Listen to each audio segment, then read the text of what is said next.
جی تذکرہ چل رہا تھا عمر خیام جسے حسن طوسی رحمہ اللہ نے بام عروج پر پہنچایا، ان تیسرا دوست بھی تھا حسن بن صباح۔ ہم ذرا پیچھے چلتے ہیں، جہاں عمر خیام کے پاس مرو گیا، عمر خیام نے خواجہ حسن طوسی کو مدرسے کے دور کا عہد نامہ یاد دلایا تو حسن بن صباح کا ذکر ہوا۔ کیا جانتے ہو عمر وہ کہاں ہے؟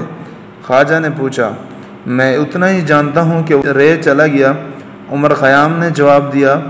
وہ وہیں کا رہنے والا تھا، تمہیں یاد ہوگا، وہ خاصا ہوشیار اور چالاک ہوا کرتا تھا، تمہیں شاید یاد نہ ہو، اس نے مدرسے کے ایک لڑکے کے کچھ پیسے چرا لیے تھے، ہم دونوں نے اس کی وکالت کی تھی کہ حسن چور نہیں ہو سکتا، لیکن اس نے یہ چوری کی تھی، پھر بھی ہم نے اسے دوست بنائے رکھا تھا۔ ہاں عمر، خواجہ نے کہا، مجھے یاد آ گیا، اس میں ایسی کوئی بات ضرور تھی جو ہمیں اتنی اچھی لگتی تھی کہ میں اس کے بغیر اپنے آپ کو ادھورا سمجھتا تھا۔ جی ہاں، یہ اس کی زبان کا کمال تھا، عمر خیام نے کہا۔ بولتے تو ہم بھی ہیں، لیکن جب وہ بولتا تھا تو کچھ اور ہی تاثر پیدا ہوتا تھا۔ ویسے وہ بھی خوب رو تھا، اس کی آنکھوں میں کوئی ایسی تاثیر تھی کہ وہ آنکھوں میں آنکھیں ڈال کر بات کرتا تو سننے والا بلا پس و پیش اس کی بات مان لیتا تھا۔ دونوں دوست حسن بن صباح کی باتیں کرتے رہے۔ 2-3 دنوں بعد عمر خیام چلا گیا۔ 4-5 دن گزرے ہوں گے کہ خواجہ کو اطلاع ملی کہ رے سے ایک آدمی اسے ملنے آیا ہے، اپنا نام حسن بن صباح بتاتا ہے۔ جی خواجہ نے بڑے اشتیاق سے کہا اور اٹھتے ہوئے بولا، اسے فوراً اندر بھیجو۔ حسن بن صباح اندر آیا تو خواجہ کو اپنے استقبال کے لیے دروازے میں کھڑا پایا۔ دونوں ہم جماعت دوست تا دیر بغل گیر رہے۔ میں نے سنا کہ میرا دوست وزیر اعظم ہو گیا تو میں خوشی سے پھٹنے لگا۔ حسن بن صباح نے کہا، میں اٹھ دوڑا کہ اپنے لڑک پن کے جگری یار کو وزارت عظمیٰ کے مسند پر بیٹھا دیکھوں، وہ تو تم نے دیکھ لیا۔ خواجہ نے کہا، یہ بتا، یہ 22-23 سال کہاں رہے اور ذریعہ معاش کیا ہے؟ خاک ہے میرا ذریعہ معاش، حسن بن صباح نے کہا۔ بہت قسمت آزمائی کی، مصر تک گیا، لیکن قسمت نے کہیں بھی ساتھ نہ دیا۔ کچھ دنوں کے لیے روزگار ملا، پھر وہی بے روزگاری۔ ایک جگہ گیا تو مجھے بہت اچھا جواب ملا، مجھے کہا گیا کہ تم نے تعلیم ایسی اور اتنی زیادہ پائی ہے کہ تم کوئی چھوٹی نوکری نہیں کر سکتے، اسی وجہ سے تمہارا دماغ تجارت کو بھی قبول نہیں کرتا۔ ہاں حسن، خواجہ نے کہا، شخص نے دانش مندی کی بات کی ہے، امام موافق کا شاگرد کوئی عام سی نوکری نہیں کر سکتا اور وہ دکانداری بھی نہیں کر سکتا۔ ہمارا دوست عمر آیا تھا، وہ اب عمر خیام ہے، اس نے فلسفہ، علم و ادب اور حکمت میں بہت کام کیا، لیکن ذریعہ معاش کوئی نہیں۔ عمر، حسن بن صباح نے کہا، ہمارا پیارا دوست، اسے فلسفی اور شاعری بننا تھا، اس نے مجھے عہد نامہ یاد دلایا تھا۔ خواجہ نے کہا، میں تو اس عہد نامے کو بھول گیا تھا جو ہم تینوں دوستوں نے ایک رات مدرسے میں کیا تھا، پھر تم نے اس کے لیے کیا کچھ کیا؟ حسن، نظام الملک نے کہا، میں نے اسے سالانہ وظیفہ اس کے لیے منظور کرا لیا، میں بھی تمہیں وہی عہد نامہ یاد دلانے آیا ہوں۔ حسن بن صباح نے کہا، لیکن مجھے وظیفہ نہیں چاہیے، مجھے اپنی تعلیم اور خاندانی حیثیت کے مطابق ملازمت چاہیے۔ میں دوستی کہاں ادا کروں گا حسن؟ خواجہ نے کہا، اور میں لڑک پن کے عہد نامے کا پورا پاس کروں گا، تم سلطان سے ملنے کے لیے تیار ہو جاؤ، میں اس کے ساتھ پہلے ہی بات کر لوں گا۔ معروف تاریخ نویس ابن اسیر نے چند ایک مورخوں کے حوالے سے لکھا ہے کہ وہ اہلی کا ایک عہد نامہ تھا جس کی حیثیت ایک مذاق سے بڑھ کر کچھ بھی نہیں تھی، نہ ہی یہ عہد نامہ قرآن پر ہاتھ رکھ کر حلفیہ کیا گیا، لیکن خواجہ صاحب کے دیندار آدمی تھا۔ سلطان چاغری بیگ نے اس میں یہی اوصاف دیکھ کر اسے اعلیٰ منصب پر فیض کیا تھا، اور انہی اوصاف کی بدولت وہ سلطنت کا وزیر اعظم بن گیا تھا۔ اس نے لڑک پن کے عہد نامے کا اتنا پاس کیا کہ سلطان کے آگے حسن بن صباح کے تعلیم اور دانش مندی ایسے انداز سے بیان کی کہ سلطان متاثر ہو گیا۔ اس نے حسن بن صباح سے کہا وہ اسے سلطان سے ملوائے گا اور وہ اپنی تعلیم اور دانش مندی کا پورا سر مظاہرہ کرے۔ حسن بن صباح فن گفتگو کا تو استاد تھا، خواجہ نے اسے سلطان کے سامنے پیش کیا تو اس نے زبان کا جادو چرا کر سلطان کو متاثر کر لیا۔ اس کا راستہ تو خواجہ نے پہلے ہی صاف کر دیا تھا، یہ فیصلہ وزیر اعظم کو کرنا چاہیے کہ اس دانش مند شخصیت کو کس منظر پر فیض کیا جائے۔ سلطان نے کہا، میں حسن بن صباح کو سلطان عالی مقام کے معتمد خاص کے رتبے سے کم درجے کا کوئی نہیں سمجھتا۔ خواجہ نے کہا سلطان علی مقام کو ایک معتمد خاص کی ضرورت بھی ہے، ہمیں منظور ہے۔ سلطان نے کہا آپ انہیں رکھ لیں اور انہیں اچھی طرح بتا دیں کہ ان کا کام ہو گیا، تمام تر امور سلطنت سمجھا دیں، کچھ دن اپنی نگرانی میں رکھیں۔ اس طرح حسن بن صباح کو وہ رتبہ مل گیا جو اختیارات کے لحاظ سے وزارت سے کم نہ تھا۔ وہ اسی دن اپنا سامان اور بیوی بچوں کو لانے کے لیے روانہ ہو گیا۔ خواجہ محسوس نہ کر سکا، اس نے ابلیس کے لیے جنت کا دروازہ کھول دیا۔ حسن بن صباح کون تھا؟ اس کا باپ خراسان کے شہر طوس کا رہنے والا تھا، اس کا نام علی بن احمد تھا اور وہ اسماعیلی مذہب کا پیروکار تھا۔ حسن بن صباح طوس میں پیدا ہوا، اس کا باپ شہر رے میں جا کر رہائش پذیر ہو گیا۔ رے کا حاکم ابو مسلم راضی تھا۔ علی بن احمد نے ابو مسلم راضی تک رسائی حاصل کر لی تھی۔ اس کا کام تھا ابو مسلم راضی کی خوشامد کرنا اور لوگوں کے خلاف مخبری کرنا۔ وہ چاہتا تو کسی شریف آدمی کو ناکردہ گناہ میں گرفتار کرا دیتا، کسی مجرم کو جھوٹ کے ذریعے بے گناہ ثابت کرا دیتا۔ رے تجارت کا مرکز تھا جہاں غیر ملکی تاجر آتے رہتے تھے۔ علی بن احمد منڈی میں چلا جاتا، کسی نہ کسی غیر ملکی تاجر کو جھانسا دے کر اس کا مال اڑا لیتا یا کچھ رقم بٹور لیتا تھا۔ یہ کام وہ ایسی مہارت اور ایسے معزز انداز سے کرتا تھا، نقصان اٹھانے والے اس پر ہاتھ ڈالنے سے جھجکتے تھے۔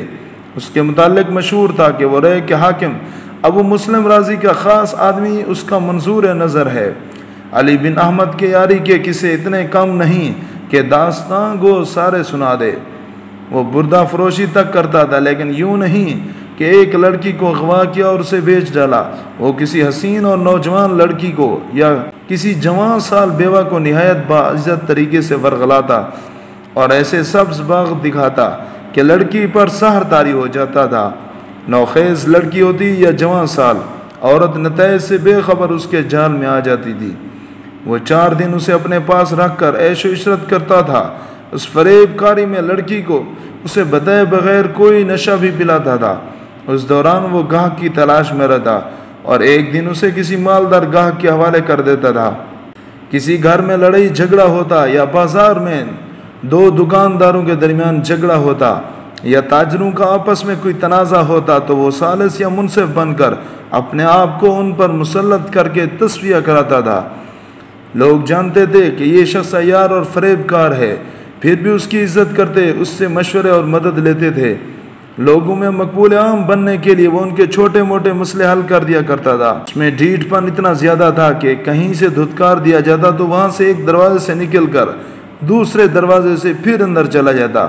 عیاری کا کوئی اور حربہ استعمال کر کے دھتکارنے والوں کو شیشے میں اتار لیتا تھا۔ لوگوں میں یہ جو مشہور تھا کہ وہ حاکم ابو مسلم راضی کا منظور نظر ہے، غلط نہ تھا۔ ابو مسلم جابر اور دانش مند حاکم تھا، لیکن علی بن احمد کمال استادی سے اسے دوستانہ سطح پر لے آیا کرتا تھا۔ ابو مسلم راضی اہل سنت و جماعت تھا۔ علی بن احمد بلا شک و شبہ اسماعیلی تھا، لیکن ابو مسلم کو اس نے یقین دلایا تھا کہ وہ اہل سنت ہے۔ ایک بار ابو مسلم کو مصدقہ اطلاع ملی کہ علی بن احمد سنی نہیں اسماعیلی ہے۔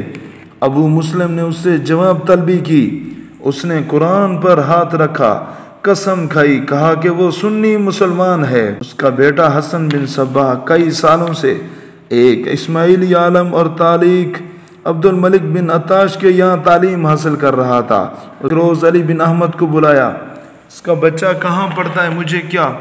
ابو مسلم نے علی سے کہا، اپنی اولاد کے متعلق ماں باپ کے فیصلوں کے ساتھ میرا کوئی تعلق نہیں، لیکن تمہارے بیٹے کے متعلق میں اس لیے بات کر رہا ہوں کہ تم اہل سنت و جماعت ہو، لیکن اپنے بیٹے کو تم نے اسماعیلی عالم کی شاگردی میں بٹھا رکھا ہے۔ کیوں؟ کیا یہ تمہارے اسماعیلی ہونے کا ثبوت نہیں؟ نہیں ابو مسلم، علی بن احمد نے کہا، یہ میری ایک مجبوری کا ثبوت ہے۔ میں اپنے بیٹے کو نیشا پور امام موافق کی شاگردی میں بھیجنا چاہتا ہوں، لیکن میرے پاس اتنے پیسے نہیں کہ اپنی اس خواہش کی تکمیل کر سکوں۔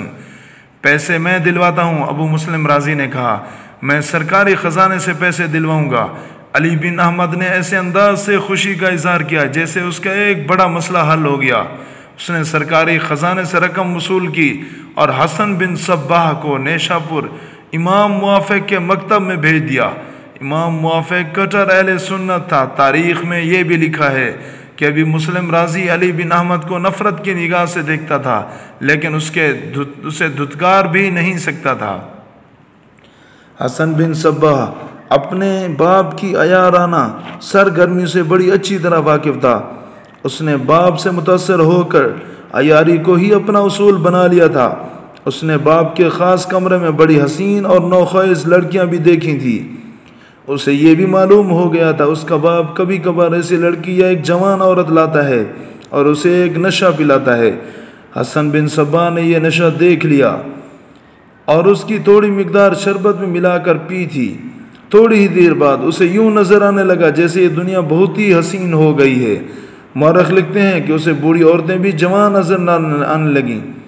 اس نے چرب زبانی باپ سے سیکھی تھی۔ لڑک پن میں ہی وہ زبان کے جادو کا ماہر ہو گیا تھا۔ جی ہاں، اپنے باپ کو وہ اپنا بہترین استاد سمجھتا تھا۔ اس کے باپ کو معلوم ہو گیا تھا کہ اس کے بیٹی میں اس کے ذہنی رجحانات پیدا ہو گئے ہیں۔ اس نے بیٹوں کو کبھی روکا ٹوکا نہیں تھا، بلکہ نیشا پور امام موافق کے مکتب میں بھیجتے وقت اس نے بیٹے کو کچھ ہدایات دی تھیں۔ یہ نہ بھولنا بیٹے، اس نے حسن صباح سے کہا تھا، ہم اسماعیلی ہیں، اہل سنت نہیں۔ تم نے اہل سنت کا درس لینا ہے اور رہنا اسماعیلی ہے۔ اس مدرسے سے جو طلبہ اچھے درجے میں کامیاب ہو کر نکلتے ہیں وہ اونچے رتبے پر فیض ہو جاتے ہیں۔ تم ایسے ایک دو لائق لڑکوں کے ساتھ دوستی کر لینا، آگے چل کر یہ تمہارے کام آئیں گے۔ باپ کو شاید اندازہ نہیں تھا کہ اس کا بیٹا اسی عمر میں اس سے کہیں زیادہ چلاک ہو گیا جتنا وہ سمجھتا ہے۔ بیٹے نے مدرسے میں خواجہ حسن توسی اور عمر خیام کو دوستی کے لیے منتخب کر لیا۔ اس کی دوربین نگاہوں نے بھانپ لیا تھا کہ یہ دونوں پڑھنے میں بہت تیز اور یہ بڑے ہو کر اونچے رتبے پر پہنچیں گے۔ ائمہ تلبیس میں واضح طور پر لکھا ہے کہ تینوں دوستوں میں یہ جو معاہدہ ہوا تھا کہ جو دوست کسی اعلیٰ منصب پر فیض ہو گیا وہ دونوں دوستوں کی مدد کرے گا اور اپنے مال و دولت میں بھی انہیں شریک سمجھے گا۔ یہ معاہدہ حسن بن صباح کے عیار دماغ کی اختراع تھا۔ اس عہد نامے سے عمر خیام نے بھی فائدہ اٹھایا، لیکن وہ جائز فائدہ تھا۔ عمر خیام کے شاہکار آج تک زندہ ہیں، لیکن حسن بن صباح نے خواجہ سے اس عہد نامے کا جو فائدہ اٹھایا وہ ایک ابلیس کا کارنامہ تھا۔ جی ہاں، یہ حسن بن صباح کا پہلا قدم تھا۔ وہ جب خواجہ کے پاس یہ سن کر گیا تھا کہ وہ وزیر اعظم ہو گیا، اس نے جھوٹ بولا تھا کہ وہ اتنا عرصہ بے روزگار رہا۔ وہ کچھ خفیہ سرگرمیوں میں مصروف رہا تھا اور اپنا ایک فرقہ بنانے کے لیے زمین ہموار کر رہا تھا۔ اس مقصد کے لیے وہ مصر تک چلا گیا تھا۔ مصر میں ویدیوں کی حکومت تھی جو ظاہری طور پہ اسماعیلی کہلاتے تھے، لیکن وہ در پردہ باطنی تھے۔ وہاں بات چیت کر کے واپس رہ آ گیا۔ کچھ دنوں بعد ان کا ایک وفد اس کے پاس رہ آیا۔ وفد چلا گیا تو ابو مسلم رازی کو اطلاع ملی اور اسے حسن بن صباح کے عزائم معلوم ہوئے۔ ابو مسلم نے حسن بن صباح کی گرفتاری کا حکم دے دیا۔ حسن بن صباح کو قبل از وقت پتہ چل گیا اور وہ بھاگ گیا۔